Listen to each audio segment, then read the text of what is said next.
Today, I want to just go straight to a text that Fred read, and I know that in the bulletin it was a different kind of chapter, but I want to let you know that that's my favorite text. Now, you'll say, why that text is my favorite? See, when I was a kid, my dad required us to have a text that we have to memorize. So when we have the family altar, that means in the evening, we'll come together and we'll do the Sabbath school. So we are not doing a day Sabbath school. We are doing the entire Sabbath school from, Sunday all the way to Sabbath. So you see what I'm saying? Every day you do the entire, not Monday, Tuesday, okay? So to start, we have to, every one of us, we have to say a text, and then everybody will pray, and then we'll have the Sabbath school lesson. And my text, text that I memorized at that time, was the one from Psalms. But that I want to go beyond the words and not focusing on my memory lapses, right, sometimes, or and other aspects. I want to just go there and just figure out something that David is telling us, because he loved the Lord. Not only that, but God said that he is a man after God's heart. I don't know if there is anything better than God saying that about you. Well, there is one, even better. You remember Job, right? He said that the man is upright and shun evil. That's the Lord talking to Satan, right? And said, did you see my servant there, right? And I think that God is doing that to every one of us. I think that God is very, can I use proud? I don't know, in the terms that, will make us understand of every one of us. And he will just claim and say, that's my servant. Every time he will say, and put your name there and say, that's my servant. He proclaimed your name from the universe and said, that's my servant. Now, when I'm thinking that way, we know how crooked and wicked we are as humans. But God enjoy, presenting us to heaven and say, see, in the midst of the trouble, they're still faithful. You remember one of the issue of the blowing the trumpet in Jerusalem was to remind God of his people. That touched me a little bit, because I know that God will never forget his people. But somehow, when we pray, we call the Lord, he is hearing us. So, here's the text. It says, I was glad when they said to me. Who were they? It's David. So, he's happy that somebody else said, come to the church.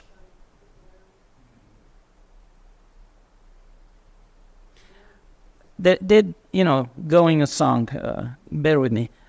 Sometimes I heard a song on the radio one day and says that we are missing the sun when it starts snowing, or raining. We miss someone when that person leaves. It seems to me that we always miss when we lose something, but we don't miss those people that are around us, right? It's like we tend to just kind of not pay attention many times to people around us and give them all the attention that they deserve, right? Is that when you lose something, you start value that more? And the issue is, why David was so eager to go to the temple, right? Because people say, you can just go wherever you wanted, and, as long as your mind is in the right place, then you're fine. David enjoyed the house of the Lord. Do you see what he says? You know how many years he spent to build the house of the Lord? He cannot build it. He cannot. God said, no, you cannot do it. Why? Too much blood on your hands. What? He is the man after the heart of the Lord, and he's not allowed to build the temple. He said, your son will do it. How long he spent to build the house of the Lord? 7 years. Then he spent another, 14 years to build his own house, the palace. And then, And why we do that? Why we, build something and then we proclaim this the house of the Lord? See what I'm saying? Because when it comes to church, you know what I would say? My church. Is that what you do? My church? My district, my churches, we do that. And we understand that, we use a language that describes something that has nothing to do with let's say, ownership. But are you glad when somebody says, come to the church? Huh? And why you have to be glad? Why?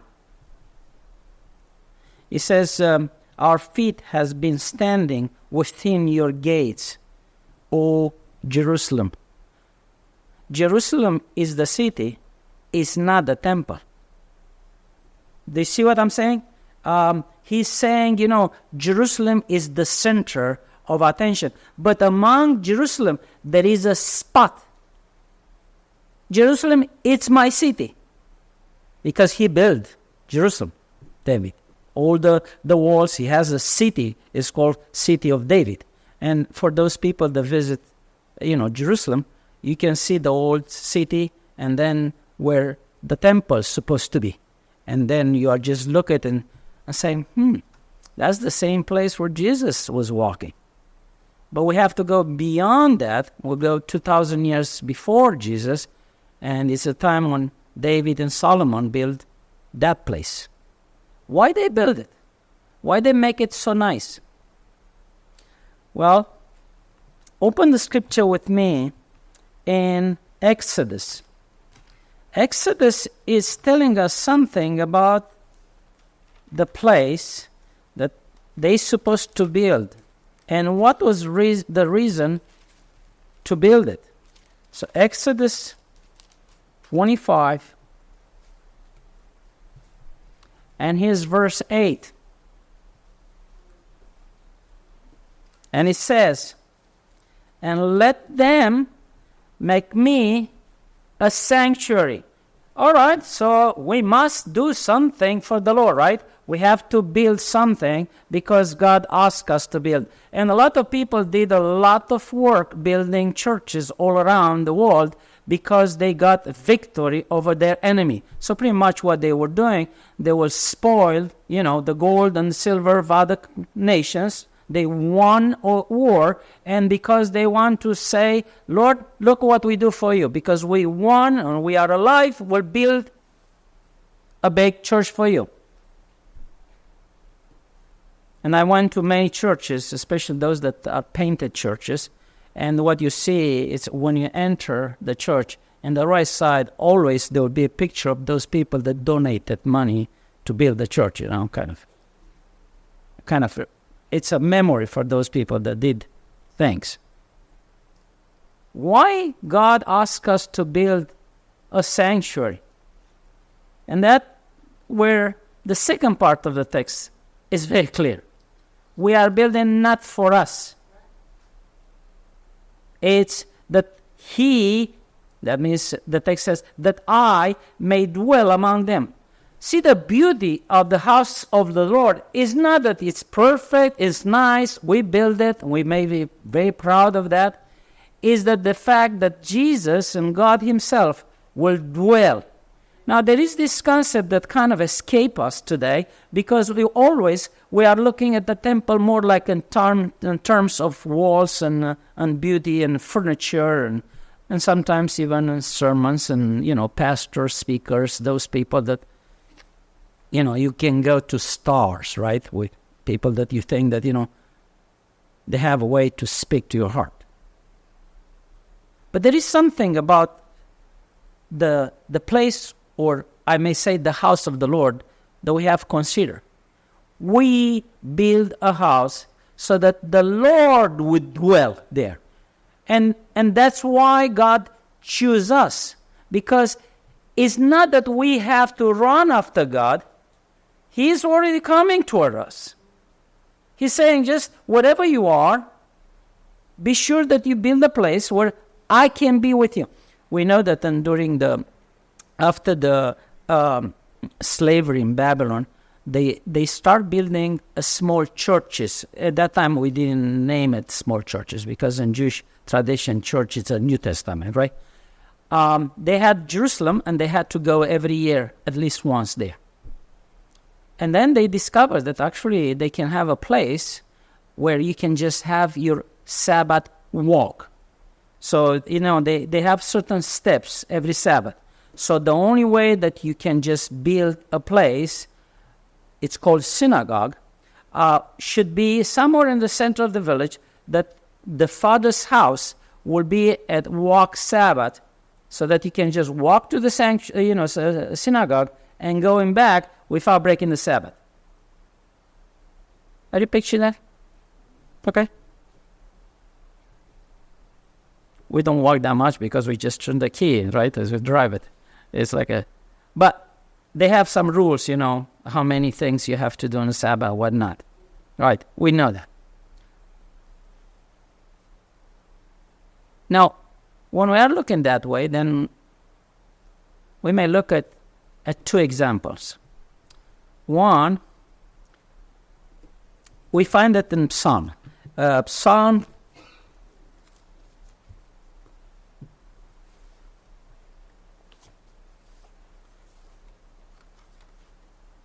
73. Psalm 73 is telling us something that it's surprising. Okay? If you can just go there.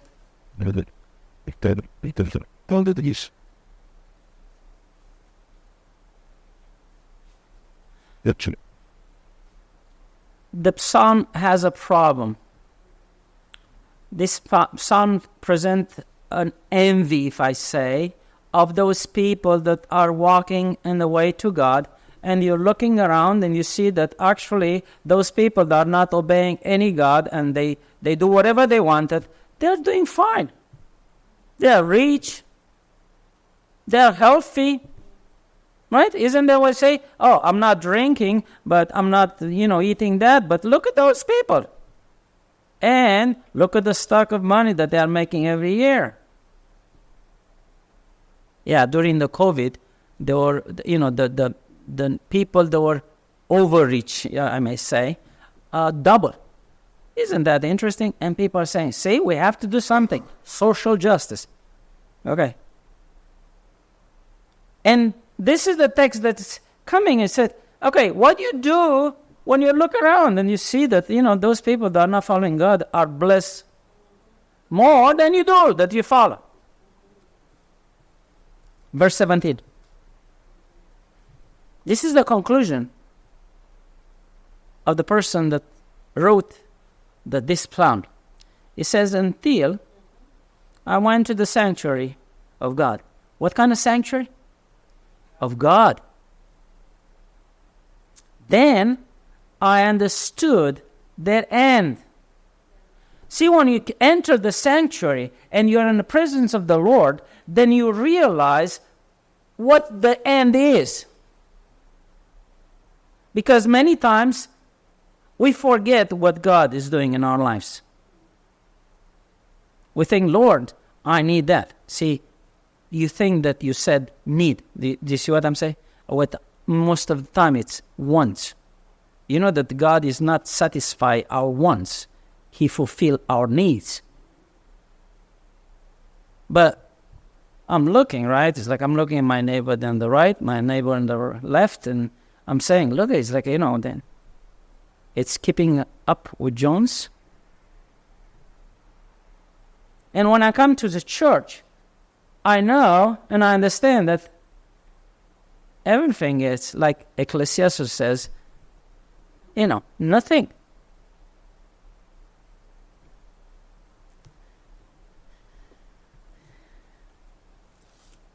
So the question that I have for you today is, I know there is a book in the Old Testament. It's called Nehemiah.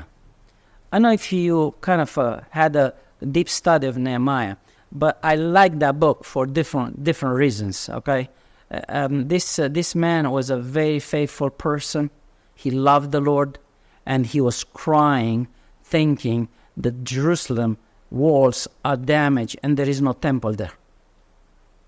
But he was prisoner, a slave to the king of Babylon. And he was just concerned, and every time when somebody was coming from Jerusalem, he was the first one to ask, how that place look like?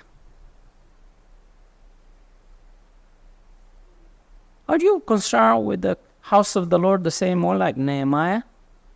Are we we are waiting for the news and just be in pain when the church is not doing the right thing, or we have hiccups or issues or things to fix?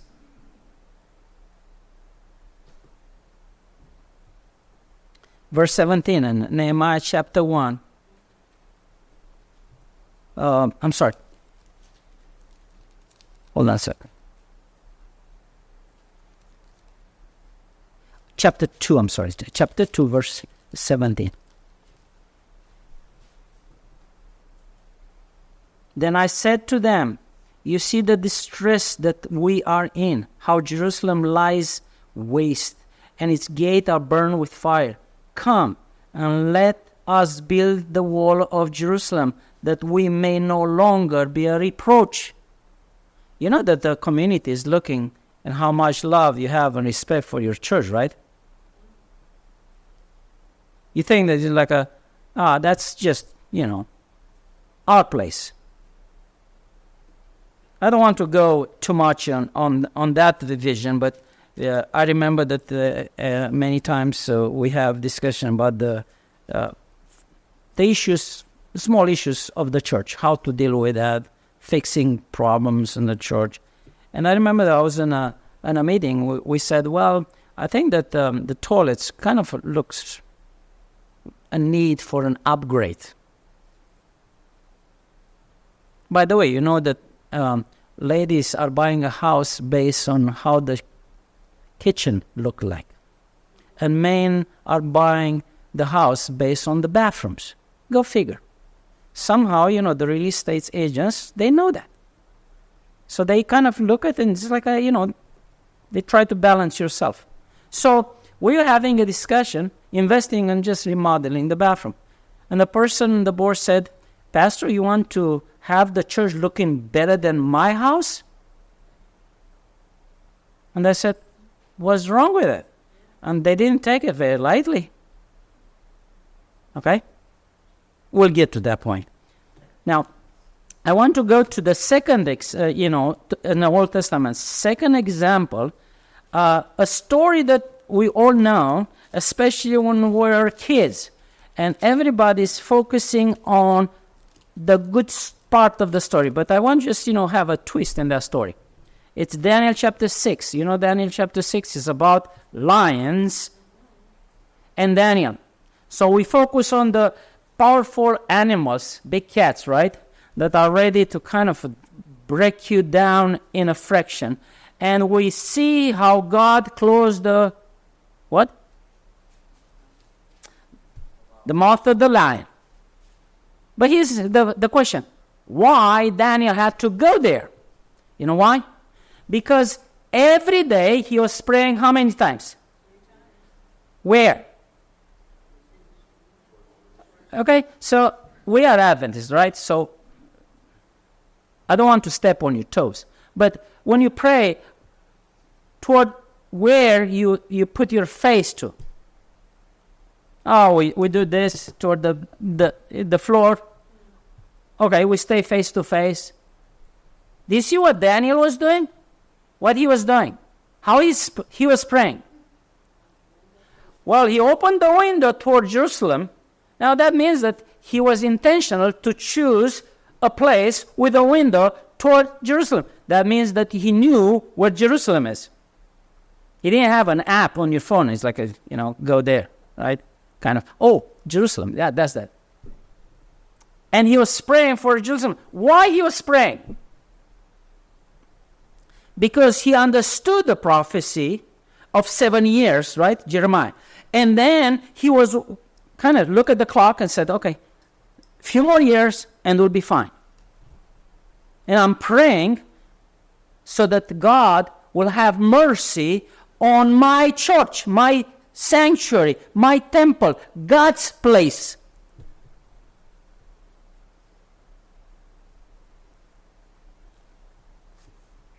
When you see the church in trouble or in the middle of debates, are you praying for the church? Or you are kind of say, oh yeah, it was about time to have this kind of a thing. There are some people that every time that the church in trouble, they kind of, yeah, let's go. We have influencers today that are using the moment that we have in our church to divide the church even more. They are not praying. They are looking for another click because every click could make them rich. That's where we are. But the best example that I have for you is about the biggest person that ever lived on this earth. Yeah, when he was 12, he went to the temple, right? And somehow, his parents were so busy with so many other things, kind of left him behind. And they took a good trip. At that time, they didn't have taxis, and they didn't have, they have just a donkey probably. So, going back and forth miles. We know that, let's say, disciples, when at the end of story of Jesus' resurrection, like we had in the Sabbath school, 2 people was walking to Emmaus, and Jesus was there with them, and it was kind of a very treacherous kind of a trip. It was kind of stony type of path, and it was full of thieves that they would be ready to kill you. You remember the Good Samaritan? That's a real, good story because a lot of people were caught in robbery, highway robbery. So Jesus, it's left in the temple. And what Jesus is saying when his mom criticized him, he said, your dad and we were very concerned about you. What he said? You're supposed to know that I'm on where? In my father's house. Now, if you are Mary, you know what he mentioned, right? It was not Joseph. He was not referring to Joseph of his father. He was referring to God the Father as being his father. What was his custom? Jesus' custom. Okay? You remember that he went the first time when he started the ministry, he went to his own synagogue in Nazareth. The text says, after his custom. Do you have a custom to come to the church?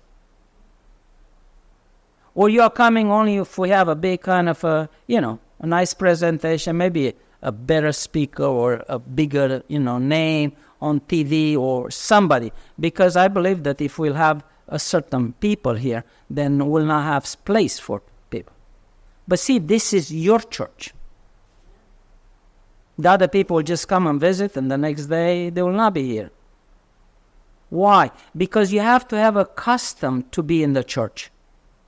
You are there for good and for bad time. You are there when it's easy, when it's hard. You are there when it's happy and it's not happy. It's like you are there when it's this beautiful building that we are very proud of. You remember Solomon Temple? Everybody proud of that temple. If you read between the lines or carefully the story, by the end of his, kingdom, the temple was lay kind of in despair. You know why? Because all his wife, those 1,000, ladies that he had in his life, had an altar right there where God's temple was. Do you care to, let's say, not only clean the dust of the church, but be sure that there is no altar of an idol in our church? Yeah, because we are free. We like to just, be, allowed us to do whatever we want in the church. We give the freedom to people. But please don't bring your idols in the church. This is his place, his house. Now you say, well, let's read the text, okay? I'm looking in John. Will you please just look at John? John chapter 2. This is the beginning of story that John is putting before us. And chapter 2, he's talking about an interesting situation when he went where?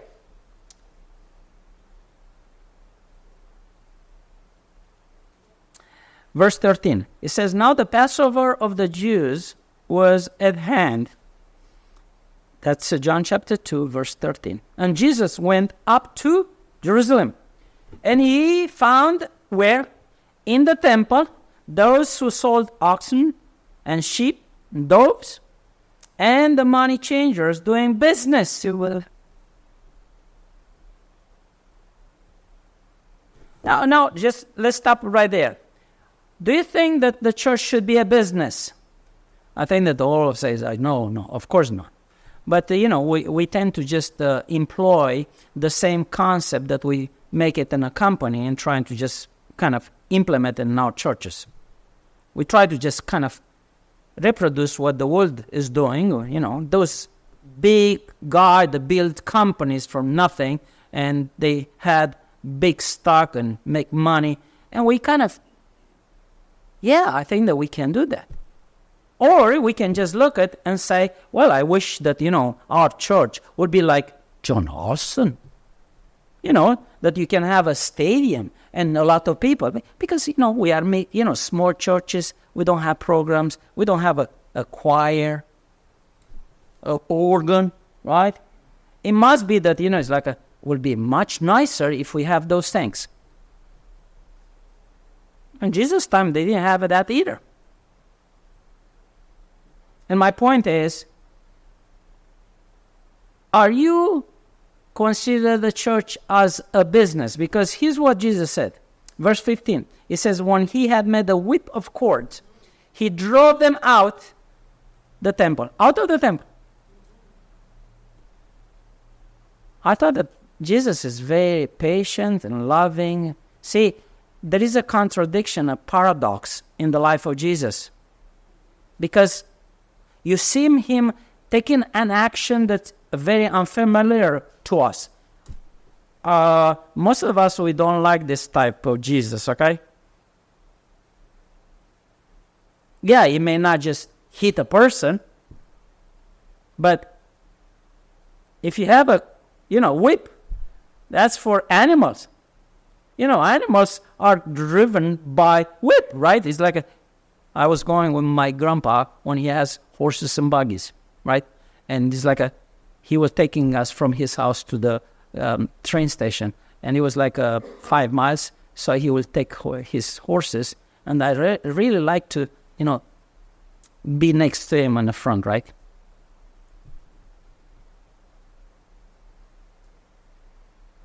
He said that he made a whip of cord, and you know what I learned from my grandpa? He always will hit the horse that was working harder. Not the lazy one. I said, why? Because the lazy one, you can just hit it twice. You can just start, beating up a dead horse, right? but he will not do anything. Where if you do that, he will just, pull harder, and then the other one will start coming up to it. I said, oh, interesting. That could be a good lesson for some of us that are, working very hard, and you still, kind of feel like people are just kind of hit you, and God has a way to kind of move you in, because God said, maybe the way that you love the temple and my sanctuary will motivate other people to do the same thing. So don't give up. And says that he poured out the changers' money and overturned their table. Okay, so that's the story. But that's not all, because what my focus is what Jesus says in verse 16. That's his words. He says, take those things away. Do not make my Father's house a house of what? What it says there? What the merchandise means? Walmart, Costco, or BJ, or all kind of. It's don't make my my Father's house a house of business.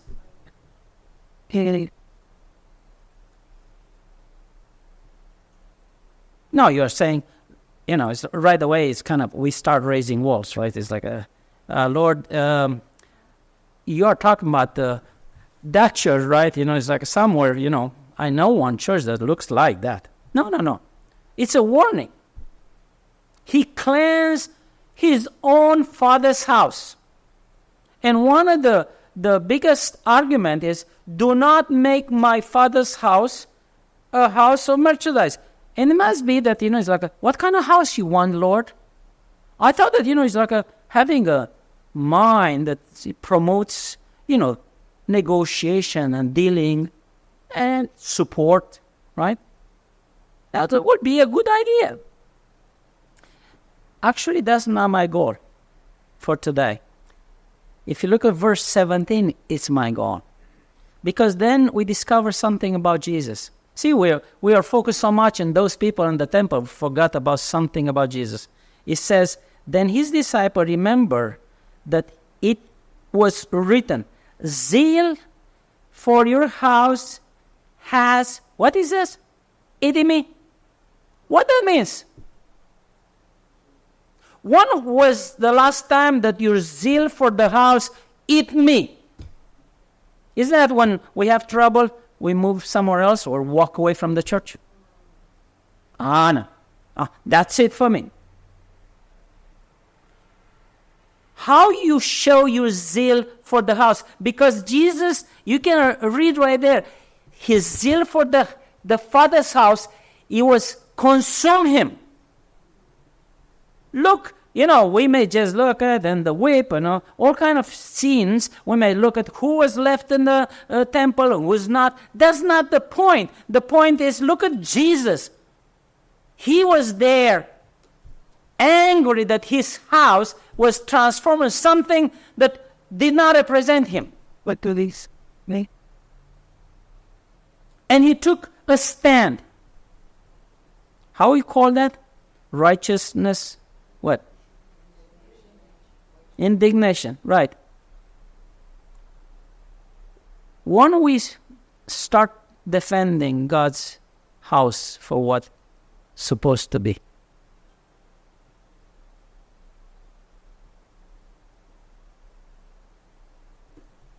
But wait. Let's go to Matthew 21. Matthew 21 happens toward the end of his ministry. 21, and here's verse 12 on. Actually, Jesus is doing the same thing after almost 3 years. What's wrong with us if Jesus had to cleanse the temple twice? It says, then Jesus went in the temple of God and drove out all those who brought and sold in the temple, overturned the table and the money changers and the seats of those who sold doves. Can I say that I saw that movie again? Because it seems to me that, the story, it's a copy of what we read in John. But what happened in John, it's beginning of his ministry. What happened in Matthew, it's the end of his ministry, very close to the end. And he says, and he said to them, it's written. What it says? It's biblical. My house shall be called what? See, that's exactly what Jesus tried to tell them. This house is a house of prayer, not a house of merchandise. No. This is not a commerce. But you have made it a what? A den of thieves. You know the story of 40 thieves where they bring whatever they spoil from other people and run. That's a nice story, but see, Jesus had a problem because he wanted to defend his Father's house.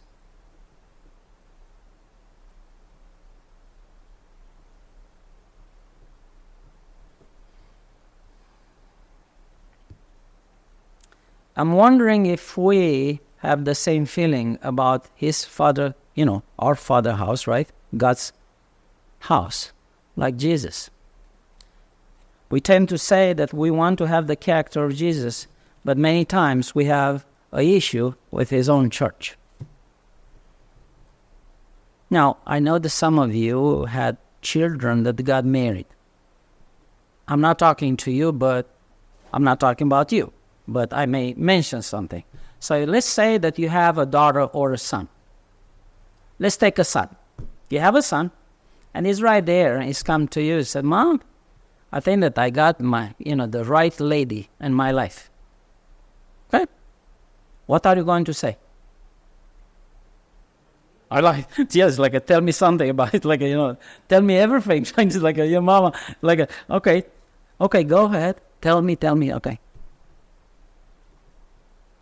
But if your mom would say, oh, that's not the right lady for you, how you feel? How you feel? What about this? Let's say that you are not saying anything to him personally, but then you start attacking his future wife. Try to destroy her, because somehow she's taking the most important person in her own life. We know that, some people, make it very personal. And I'm talking about that kind of thing. Now, you'll understand why. Because too many times we attack the church with all our power, all the hate, right? Without realizing that actually the church is the bride of Jesus. It's like, what are you doing? It's like you said, oh, Jesus, I love you. But, you want to take that lady? That bride? Don't you look at it? Because I think that there's some stain right there. I know where they are coming from. Okay, so it's be careful. Do you understand that actually you cannot love Jesus without loving his bride? There is no way. Not only that, but because the bride is something that we are in, right? Because that's the church, right? We are in.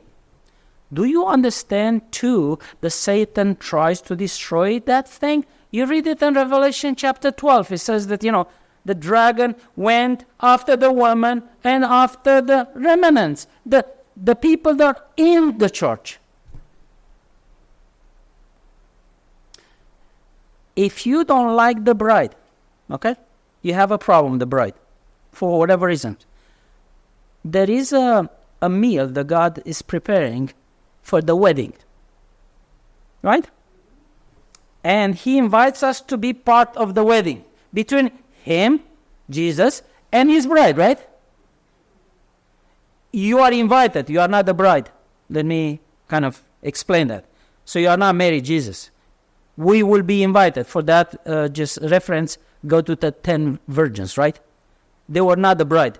The sound comes, and they have to go inside where the bridegroom and the bride were. All right, so you are there, How could you just go there and just be very friendly with the bride, but I don't like to see the bride, the bridegroom, yeah, but the bride, Do you see my problem? Because what I have read, the zeal that Jesus had for his sanctuary is the zeal of the presence of the Lord being among us. See, that's why we have to have the house of the Lord, because he wants to be with us. And what we do the same thing that humanity did since sin. We push God back. And then we try to just say that we run after God. Adam? Where are you, Adam? That's God looking for us today. He's talking to us. And he wants to be with us. He offered to dwell among us, to give us blessing. And we think that, because he had a discussion with the Samaritan woman, people should not have any more a church, because, I can stay home and just do things. I have my own church. I have my own small sanctuary. Don't be fooled by Satan. Because if Jesus was upset with what took place in the temple, I'm wondering, and I'm not mincing words here, if he walks through that door, will be he happy with me? Am I going to stay when he's coming? Ellen White is making very clear that in the last days, the culture will conquer our minds and also organization. You remember the text says, may fall. The church may fall, but it's not. Okay, so it's like, appears to fail. Okay? And I think that some of us are doing a good job undermining the church. So I'm raising you a warning, and I'll just put it right there. Be like Jesus.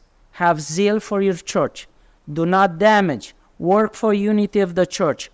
And if it's, you have to step on your pride, step on your pride. It's like it's the Father's house.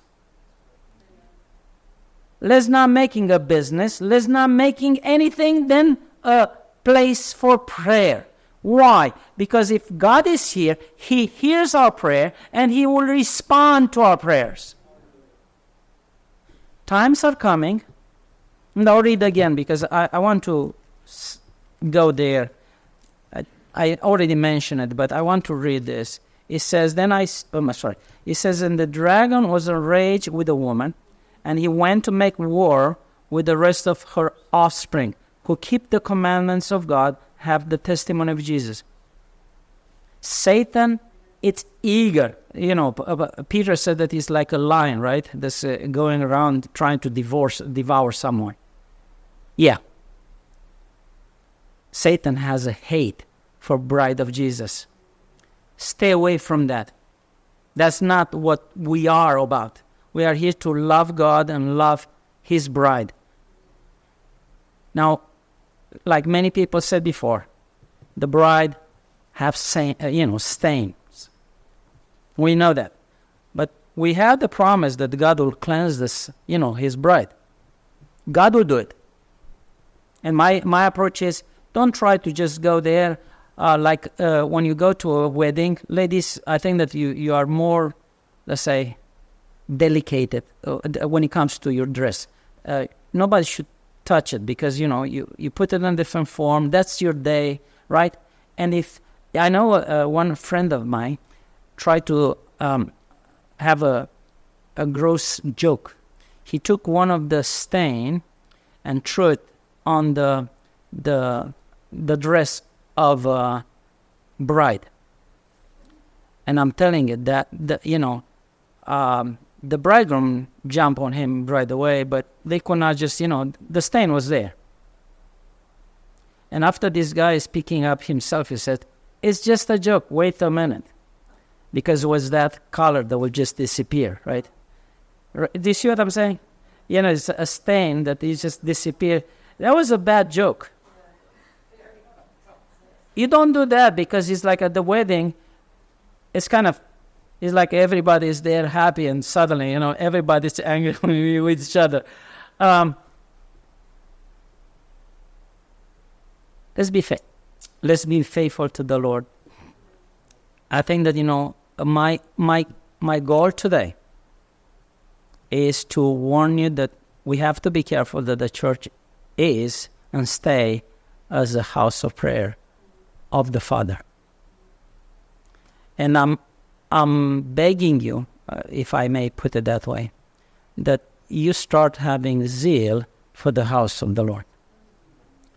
And zeal, it doesn't mean not only to kind of push money or just do something. It's let's defend the church in a sense of the preaching that we have to do in the neighborhood here. People should know that when I'm going there, I'm passing by, they will know that we are an Adventist. Yeah, they may say that we are crazy Adventists. So, I saw people that, let's say, it's like one of my professors in marketing in college. I remember that he was one of the leaders of Coca-Cola. So he came and had this class, and I was looking. And the first thing that he said to me, to the class, he said, if you don't want to have the class fail, do not mention Pepsi. He said, I will fail you the class if you mention Pepsi. It's a class, professor. We are free to, for the free speech, we are in America. We are not in Russia or China, right? It's but then I observed something. His watch was Coca-Cola. His socks were Coca-Cola. Has, the golden kind of, thing, Coca-Cola pin, yeah. And then actually you can see on his shirt, Coca-Cola. Everything on him was Coca-Cola. Now I said, okay, yeah, it's kind of over the top, right? We can say that. When you start being an Adventist and show the people around you that you are an Adventist, the thing that if I would see you with the Atlanta Falcons, who Atlanta Falcons, right? The people that are playing soccer and football, American football in Atlanta. But you are saying that you love Patriots. Do you see the problem right there? You cannot say that I love, our team here when you have the bird on you.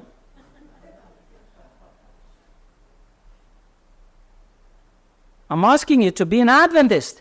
If you're an Adventist, be an Adventist.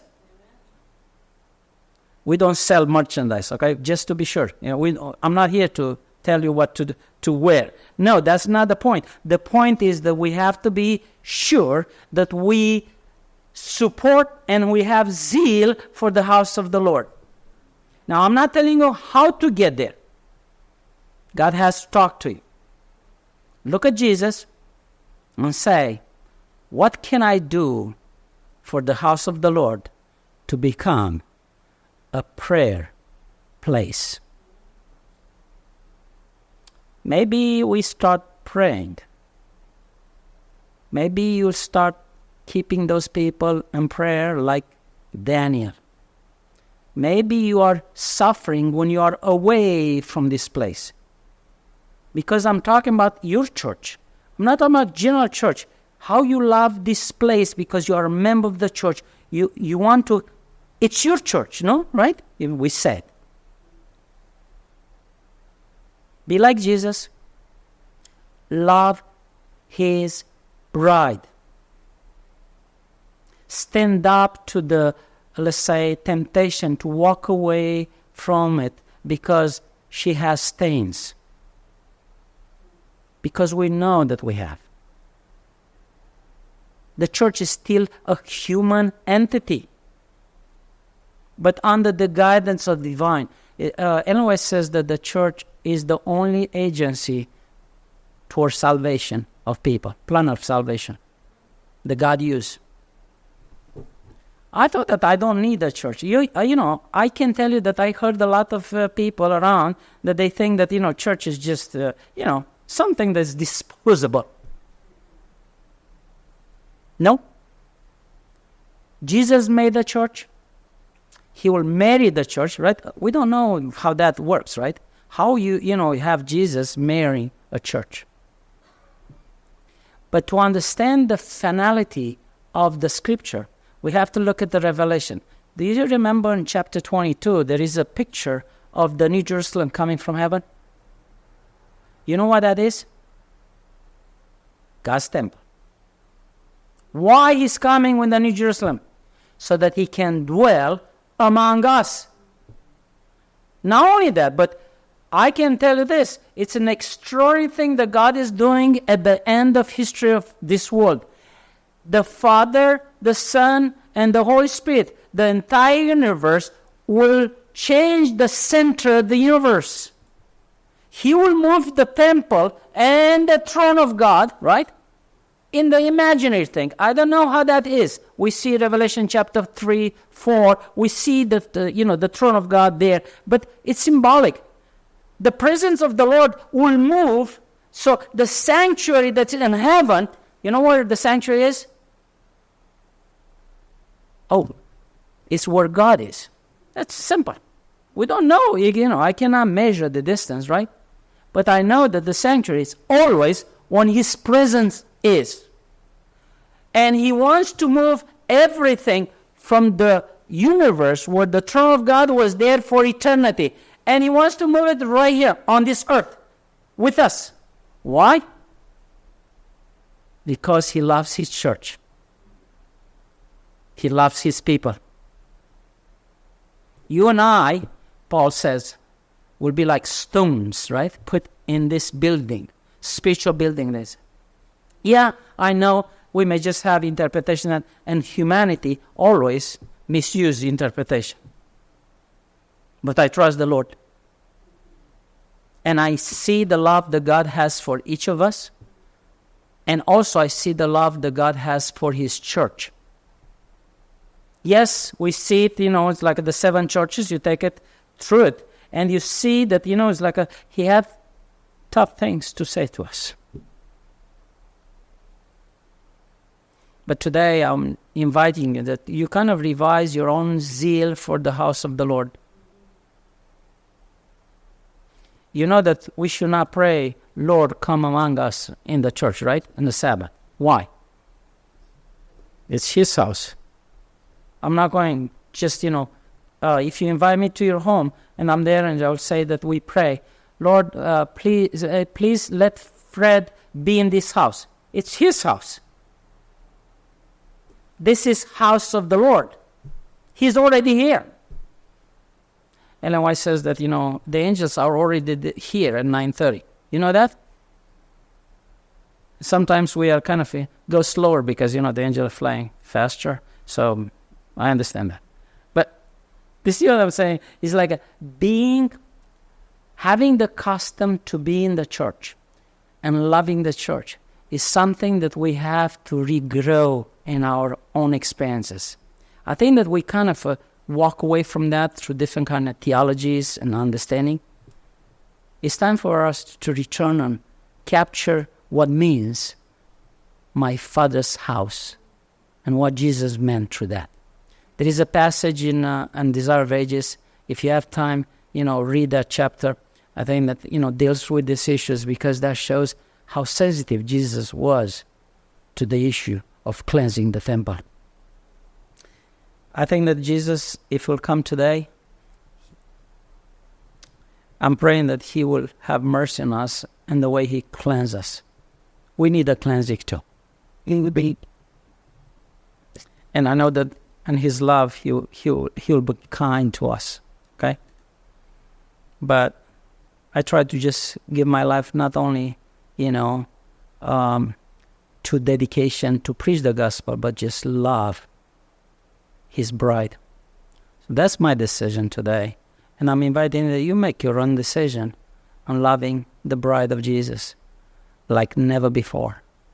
and you'll defend it. You'll keep it clean as much as we can, and let's say present it to a world that's looking for salvation.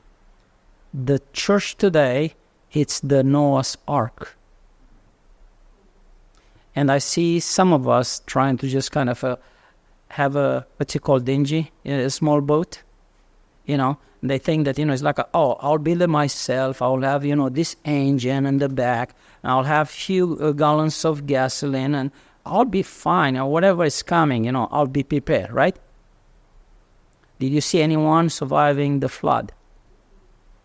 The only safe place is in the ark. Do not leave because somebody is giving you trouble. Do not stop loving the church because you may see something that you may not like. I have a way to say things, so please just forgive me. But my store is Home Depot. My wife always says that you go to your store, so it's like, okay. And I don't know what kind of glue I will suggest you that you may buy. You may find different stores on Amazon, or different products on Amazon or other things, and I'm not here to promote them. But what I'm saying is, be sure that whatever you put on the chair right there where you're sitting, nobody could move you. Because the time is coming very shortly, and Jesus is coming to take his bride. He invites us to be part of that wedding. I hope that every one of us will be able to be there. Husbands, love your wives, just as Christ also loved the church and gave himself for her. See, that's the key. Many times we think that the sacrifice on the cross is just for me. It's for the church too. His sacrifice, that he might sanctify and cleanse her with the washing of water by the word, that he might present her to himself a glorious church, not having spot or wrinkles or any such things, but that she should be holy and without blemish. Loving Father, too many times we forgot that the church, it's your bride, and you sacrifice yourself for us and for your church. Today, we have a review of our lives. And like people that were in the temple, when you start cleansing, they walk away because they were feeling uncomfortable. I'm praying, Lord, today that you give us a new vision, that we turn our face to your church and to your love for it. And we'll start loving you more for the love that you show to each of us, but also to your church. It's your church, Lord. You'll protect it in a time of trouble. And I'm praying, Lord, today that you'll give us the same love for the church like you have for it. Give us the zeal that we need and help us to be wise, making the best decision to give you glory for you, all the blessing that we receive for you. Help us, Lord, that the church will be victorious and be part of that victory when you're coming home to take us in heaven, because we ask this in Jesus' name. Amen.